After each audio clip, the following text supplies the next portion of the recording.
कांग्रेस के युवराज, क्योंकि इनके डीएनए में है देश को अलग अलग स्थानों पर शर्मसार करना, देश को अपमानित करना। कांग्रेस यहां तो करती रहती है,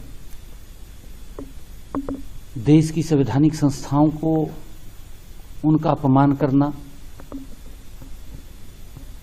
और ये दुर्भाग्यपूर्ण है कि कांग्रेस राहुल गांधी के इशारे पर जिस प्रकार से कांग्रेस यूथ के कार्यकर्ताओं ने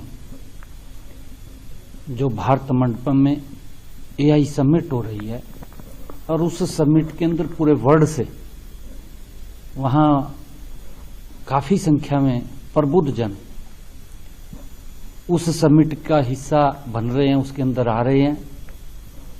और इस प्रकार की नीच हरकत करना कि कांग्रेस यूथ के कार्यकर्ता, कांग्रेस पार्टी के कार्यकर्ता किस प्रकार से कपड़े निकाल करके और उन्होंने दौड़ लगाई, देश को तो अपमानित किया है पूरे वर्ल्ड के अंदर।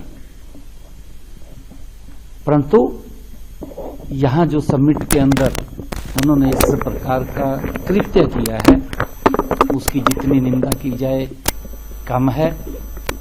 मुझे शायद ऐसा पता चला है कि कुछ लोगों को गिरफ्तार किया है, कांग्रेस पार्टी के पदाधिकारी हैं।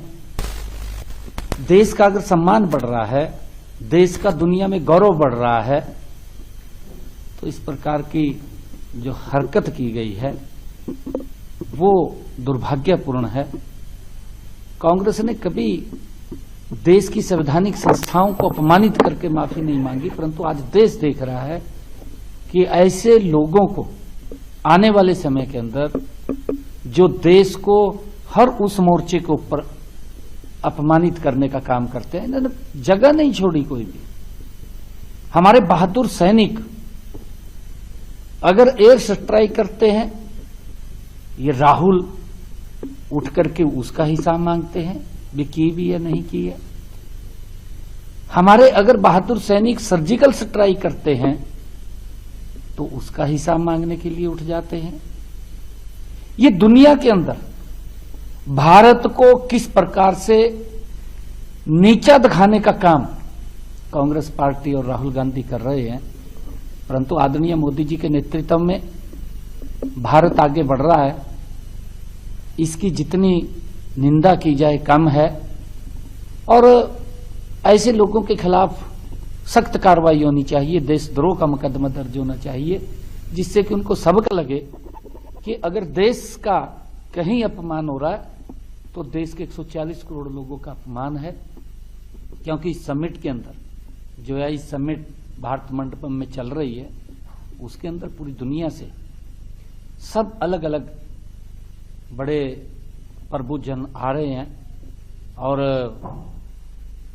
बड़े नेता भी वहां आ रहे हैं, बड़े बड़े ऑफिसर्स आ रहे हैं, जो वर्ल्ड के अलग अलग लोग हैं इस समिट के अंदर हिस्सा ले रहे हैं। और ये समिट पहली ऐसी समिट है कि आने वाले समय के अंदर जब हम एआई की तरफ बढ़ रहे हैं तो किस प्रकार से ये भारत और युवाओं को रोजगार मिलेगा। और कांग्रेस उन्हीं जिन युवाओं को अगर रोजगार का उसके माध्यम से खड़ा होगा, उन्हीं को अपमानित करने का काम ये कर रहे हैं।